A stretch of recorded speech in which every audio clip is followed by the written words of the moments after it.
Okay, welcome back to the next lecture on energy conservation and waste heat recovery. And today what we will do is, as you know, over the last two lectures we were discussing about heat pumps for waste heat recovery. So today we will just look at one more example and then conclude this lecture with a summary of what we discussed. So the last one that we are going to talk about is again a combination is an example of air, and this is used for drying of timber. Okay, think about it. For drying, what do we need? For drying of timber, or let us say even in a paper mill for drying of paper yarns, or even textile industry for drying of textiles, we need, if we are talking about air drying, we need hot air, and that air also has to be dry. Okay, the air cannot have moisture content. So this is going to be a challenge. How do we first dehumidify the air and then heat it up and so on. So one of the way, exactly in the order that I described, how do I dehumidify the air first and then heat it up? Heat pump again is a wonderful technique. Okay, using the vapor compression cycle, heat pump can be used. How? Let us look at this.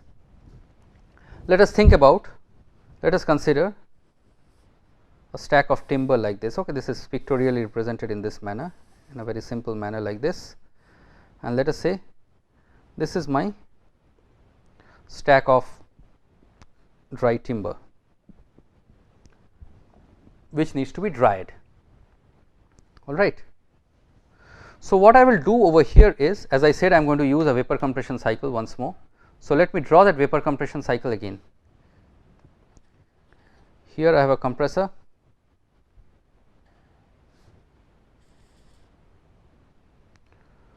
let me say here I have my condenser,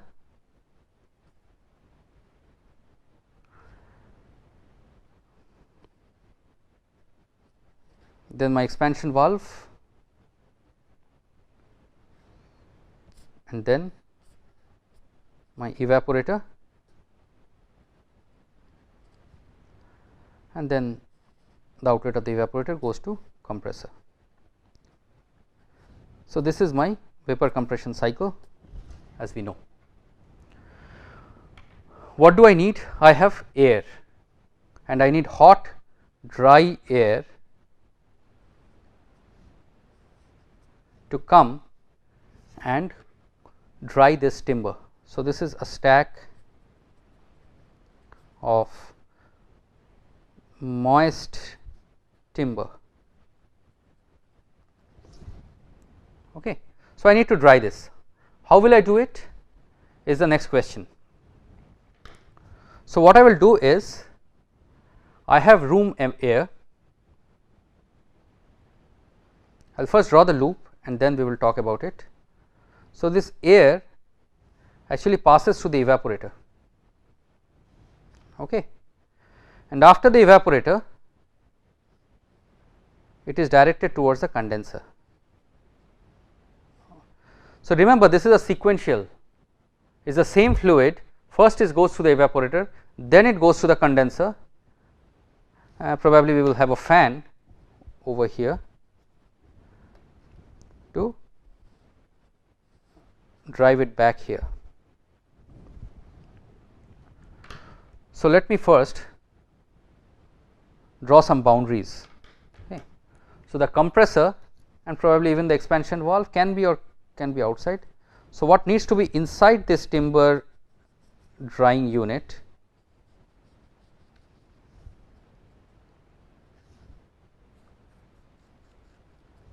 is this.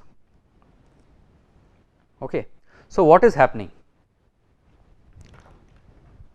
So the first thing is, let me write down each of them one by one. The humid air from timber stack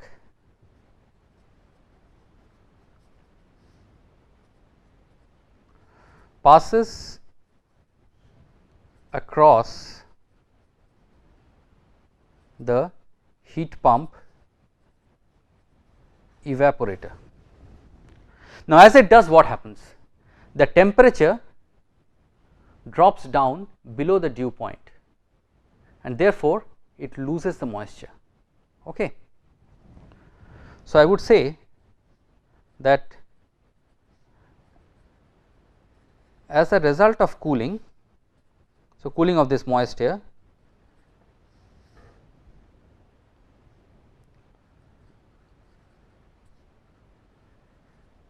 water vapor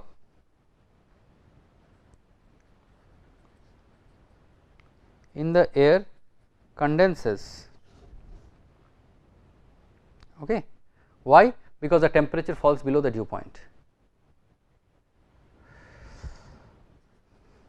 and is drained off. So, below the evaporator we will have a collector where the water drains off. Okay. All right. So, I would write here as, I would name this as moisture capture.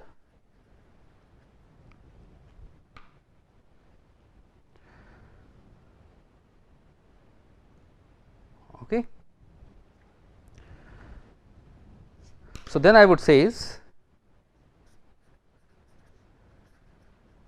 the dry cooled air is next upgraded. Okay. So, it is next upgraded how? By sending it through the evaporator, by sending it through the condenser.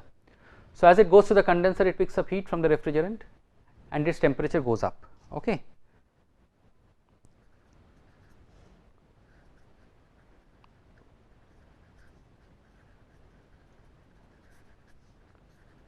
By flowing through the condenser. So, here what it does is it gives up heat and therefore, the temperature goes up, it absorbs heat because the refrigerant gives up heat, and so the temperature goes up. So, results in dry hot air. Okay. So, let us quickly write this down.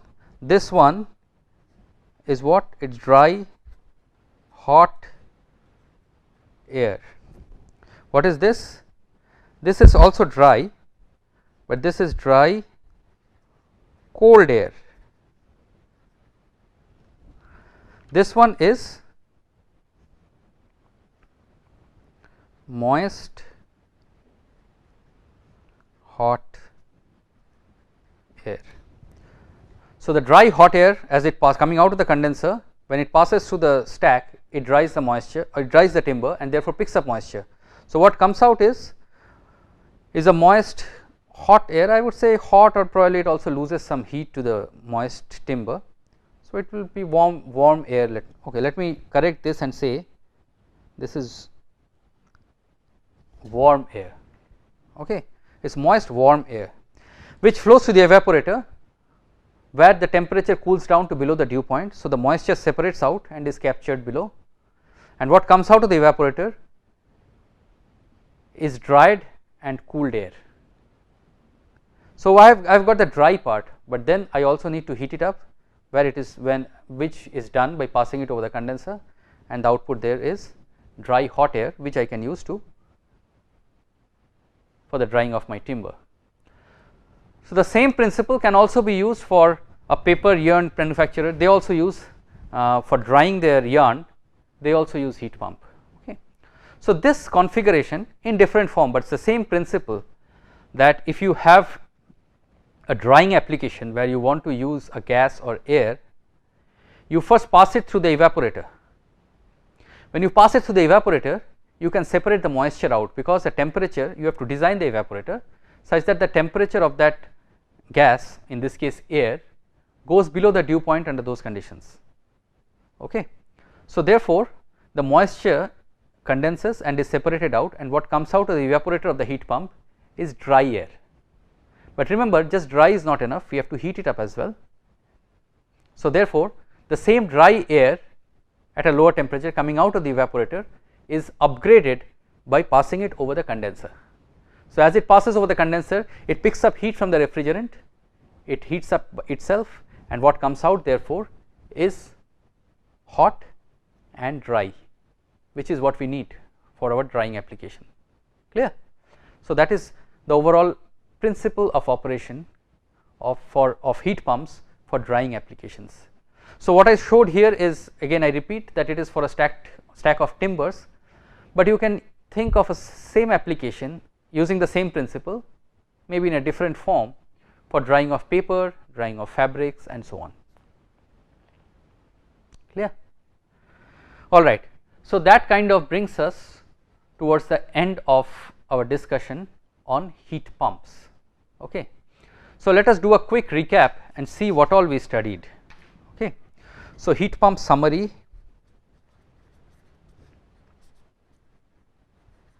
If we want to tabulate,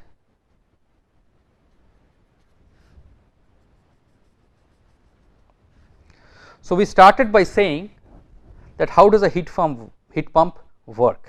Okay. So I would say functioning,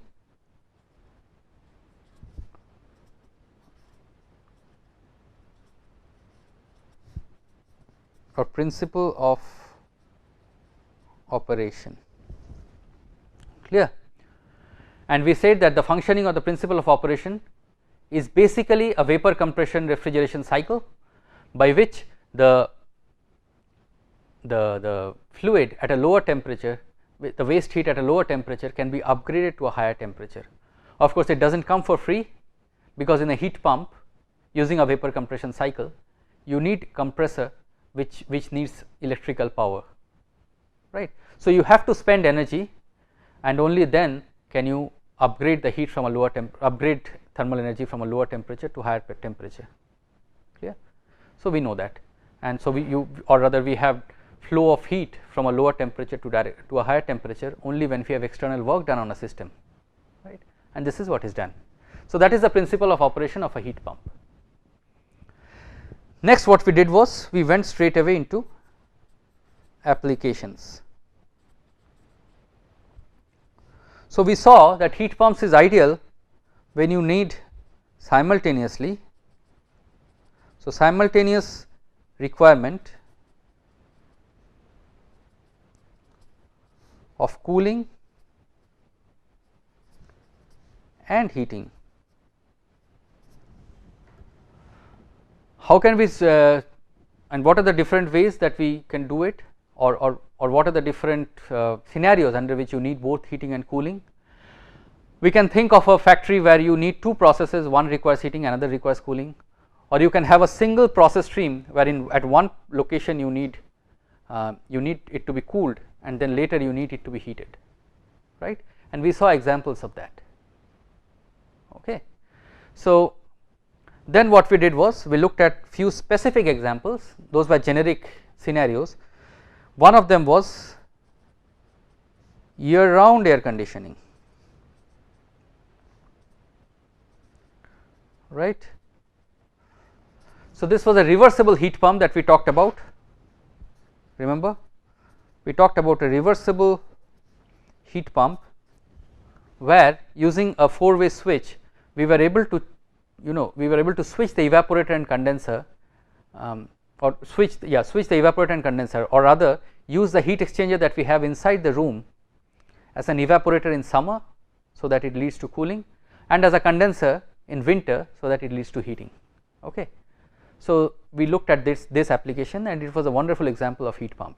Again, remember that in summer while we had cooling by passing the hot outside air over the evaporator, we also had additional or air at a still higher temperature at the condenser end.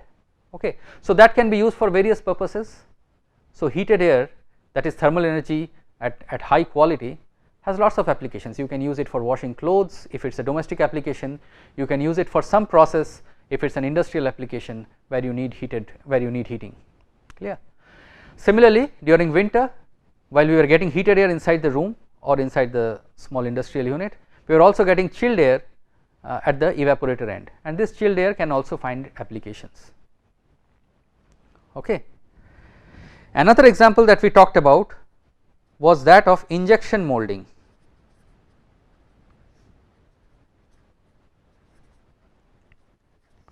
Where what did we use?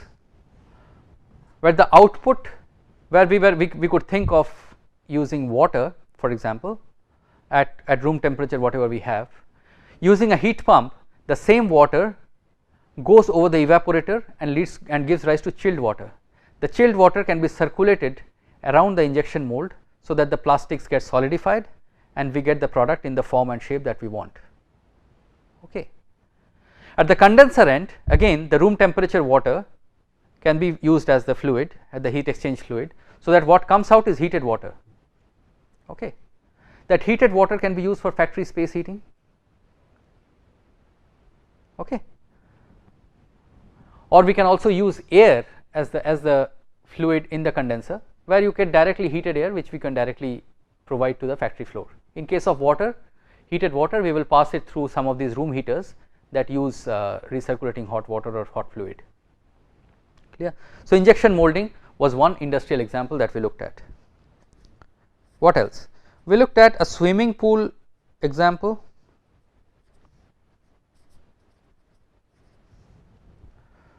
Swimming pool heating. Again here, this was during winter. We took an example where the water in winter is probably at around, if let alone, would be around 15 degrees centigrade and all, which is not ideal for swimming. It is not an ergonomic temperature. So, what do we have to do? We have to heat it up. If we are talking about an industrial, of an indoor swimming pool or a swimming pool inside a hotel or even outside, so we have to heat up the water.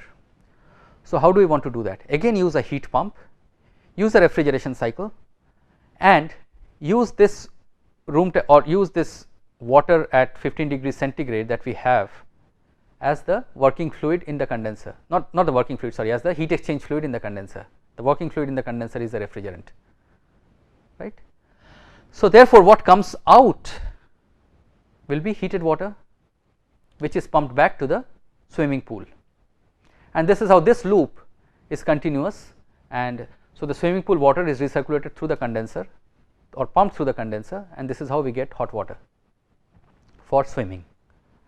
And at the evaporator end, again the same water at ambient temperature can be used as the heat exchange fluid, and what will come out is chilled water, which again can be used for various applications. We can think of ways to use chilled water. Okay. All right. So, that was another example. One wonderful application which has been there for many years now is the Westinghouse templifier,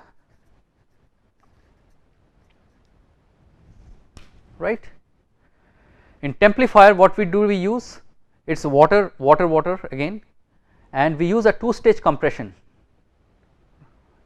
It is a two-stage compression, therefore, two compressors and two expansion valves. We also drew the thermodynamic pH diagram to show the different points of, because this is a two-stage cycle. Now, why do we need a two-stage cycle? Because remember, the water which is available to us, the waste water, is at 32 degrees centigrade, and what we desire to have is a temperature around above 80 degrees centigrade. So, the temperature gradient is very high, right. So, temperature gradient of the water itself, the upgradation of water itself is very high, and therefore, the temperature gradient of the refrigerant at the evaporator and condenser is even higher. It is around 25 degrees at the evaporator, and it is 90 degrees or above at the condenser. So, because of this large delta T, we do not want to use a single compressor to go through this large pressure ratio, rather therefore, we use it in two stages. There is a low pressure compressor, and then there is a high pressure compressor. So, two stage compression. So, cycle gets a little complicated, but that does not matter. Finally, I mean, from the refrigeration cycle point of view, yes, it makes it complicated, but for our application, what we are looking at, finally we are going to use the evaporator for cooling and the condenser for heating, right. So, as before, we use water from or wastewater from a process and heat it up again by flowing it through the condenser, and we get water at 80 degrees and above. Okay. So, this is how we upgrade water available to us at 32 degrees centigrade to 80 degrees centigrade or higher. Okay. And the last application that we talked about was an example of drying of timber.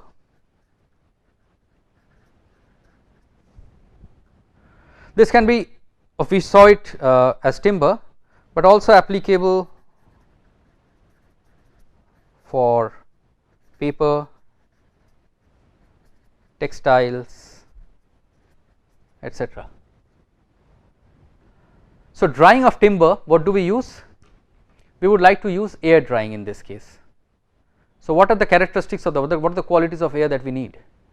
We need the air to be hot and we need the air to be dry. Okay. We need the air to be hot so that the moisture trapped in the timber can evaporate and be carried out by the can evaporate and be carried out, and we need the air to be dry because the air should be able to absorb the moisture that is inside the timber. Okay. So, therefore, what we do is the air that is available to us or that comes out of the timber is going to be moist air. So, we need to first remove the moisture. The way we do it is again using a heat pump, and we pass that moist air through the evaporator. So, as it flows through the evaporator, its temperature goes down, and so therefore, it releases the moisture and the moisture is captured, and the dry air is the product of that is coming out of the evaporator.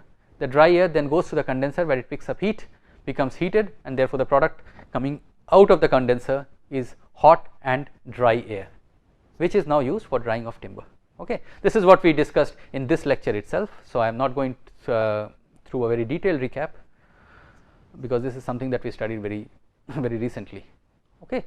So, this kind of sums up the heat pump summary. Clear? One passing note, thermoelectric generators that is part of a direct conversion device also works on the refrigeration or a similar principle. It does not have a condenser, evaporator, etc., but there also you have a hot junction, a cold junction, and external work done on it due to electric current flowing through the thermoelectric modules. Okay. So, you can think of it also as a heat pump. All right. So, if you say, let us say you have a cold fluid and you have it at the cold end of the thermoelectric generator, and you have at the hotter end you have you can upgrade it and heat it up. Okay. So, it is the other way, because in this case it is no longer a thermoelectric generator, but here you have to apply additional energy. You are not generating electricity, but you are applying additional energy but through an electric current that flows through the thermoelectric, in this case the thermoelectric cooler. So, therefore, what happens is you give rise to a temperature gradient and use the hot end for upgrading the quality of your waste heat. Okay. So, this is just a passing remark. Thermoelectric generator is what is part of this course, and there the focus is on electricity generation because of a temperature gradient across the thermoelectric module. But the other way the thermoelectric module can be used is also as a cooler or refrigerator, where actually the electric current is the input as an external energy, the external energy that is the external work that is done on the system, similar to compressor work here, and as a result you have a cold end, you give rise to a temperature gradient, and the temperature gradient can be used for upgradation of the waste heat that is available at a lower temperature. Okay. All right. So, with that concluding remark, we will wrap up our section and discussion on heat pumps. Okay. I hope I think heat pump, from your basic understanding of applied thermodynamics, you would have learnt, but in this course or in this few lectures, what we tried to do was look at it from the context of waste heat recovery, and the focus of this module was primarily on applications, right, where the heat pump principle, which is known to us, we saw a few applications where it is used in various industries for residential heating and cooling, and for swimming pool heating, and also for other industrial applications. Okay. All right. So, we will conclude our discussions on heat pumps, and in the next class we will take up a new topic, which is incinerating plants or incineration plants. Okay. So, till then, thank you very much and see you in the next lecture.